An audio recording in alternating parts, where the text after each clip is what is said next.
Assalamualaikum warahmatullahi wabarakatuh. Izin memperkenalkan diri, nama saya Aldi Josmal Tanjung dengan NIM 073002000043. Di sini saya akan menjelaskan materi tentang dozer.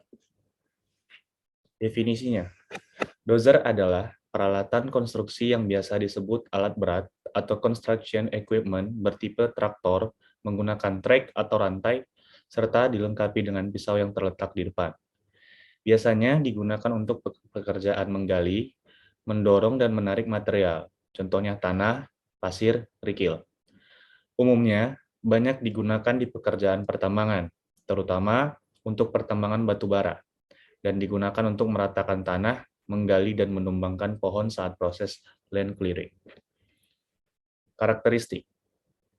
Selain blade sebagai perlengkapan standar, pada sisi belakang bulldozer bisa dipasang perlengkapan tambahan berupa yang pertama yaitu ripper.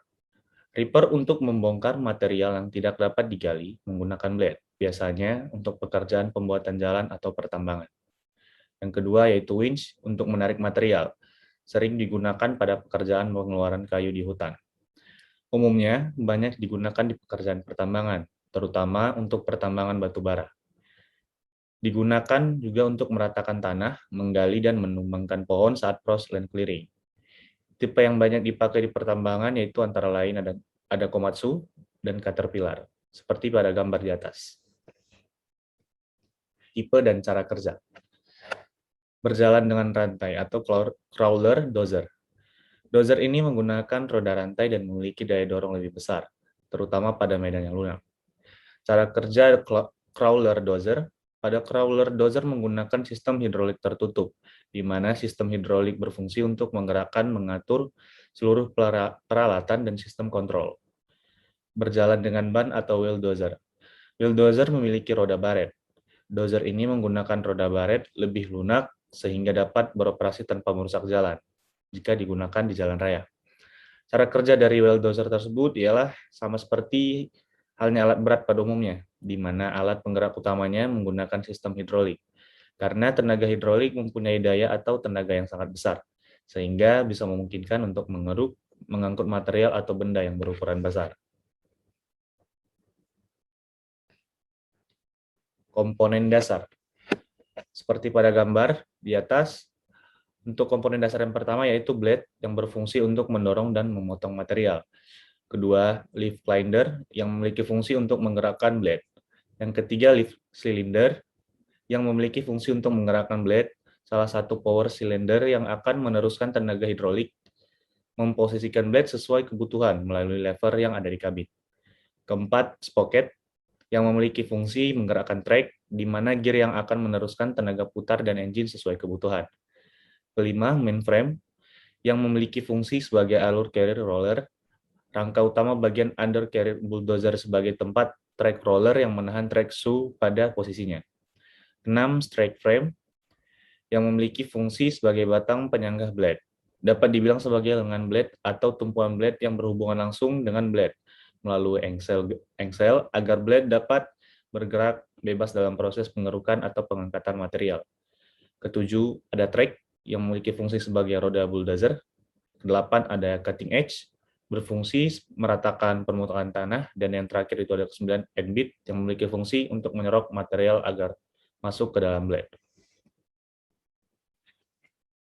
Siklus produksinya yaitu pertama memotong, kedua mendorong dan kembali ke posisi awal seperti pada gambar yang tertera.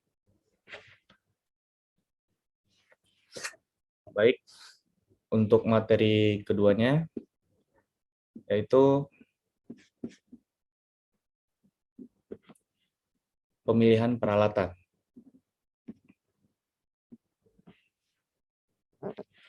Parameter dasar, yang pertama ada karakteristik deposit, kedua parameter tambang, ketiga ada metode penambangan, keempat sistem penambangan, kelima pemilihan peralatan, dan keenam ada satuan operasi.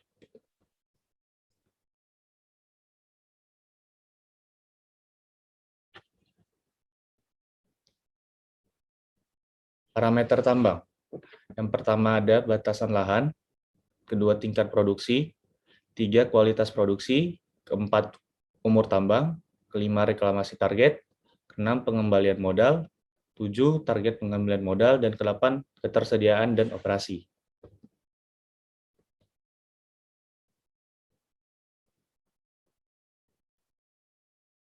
Pertama, tambang terbuka atau surface mining merupakan suatu sistem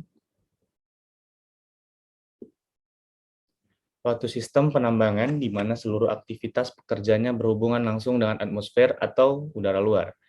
Berdasarkan macam material yang ditambang, maka tambang terbuka dibagi menjadi A. Open pit atau open cut atau open cast atau open mine.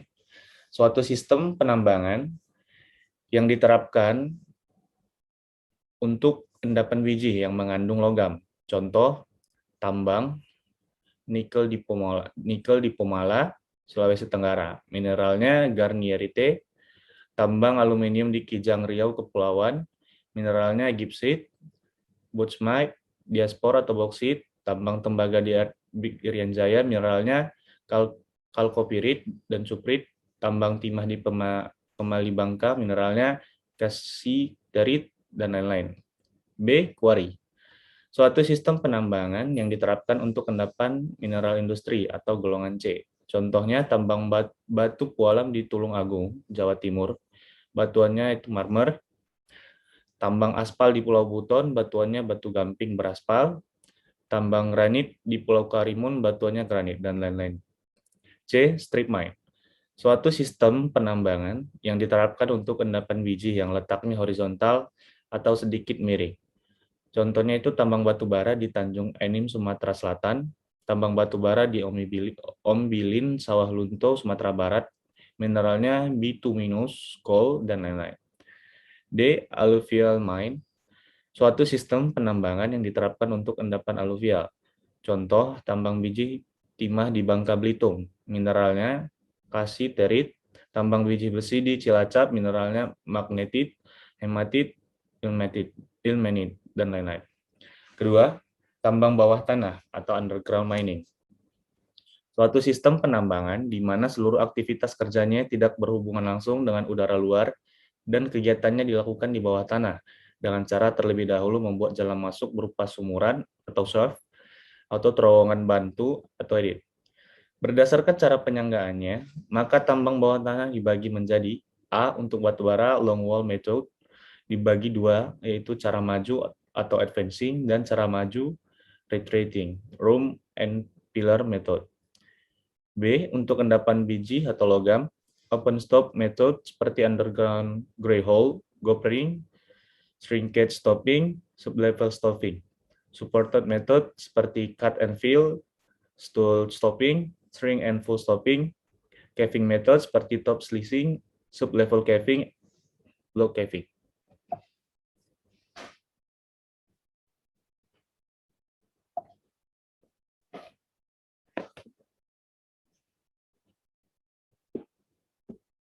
Pemilihan peralatan.